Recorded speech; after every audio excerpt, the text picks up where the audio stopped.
Creating a product backlog in Jira involves setting up a structured list of tasks, features, and improvements for your project. Here's a step-by-step guide. Log in and access your project. Log into Jira with your credentials. Navigate to the project where you want to create the backlog. Click on Projects and select the appropriate project. Go to the Backlog view. Click on Backlog from the sidebar or menu. This view displays all issues and tasks related to your project. Create backlog items. Click the Create button to open the issue creation dialog. Choose story, task, bug, or any relevant issue type.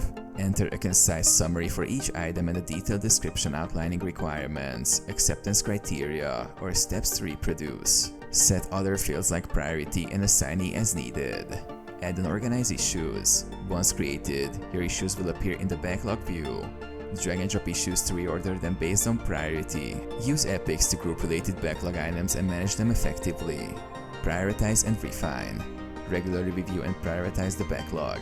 Ensure that high priority items are at the top and align with your project's goals. Prepare for sprints. When planning sprints, select high priority backlog items to move into the sprint.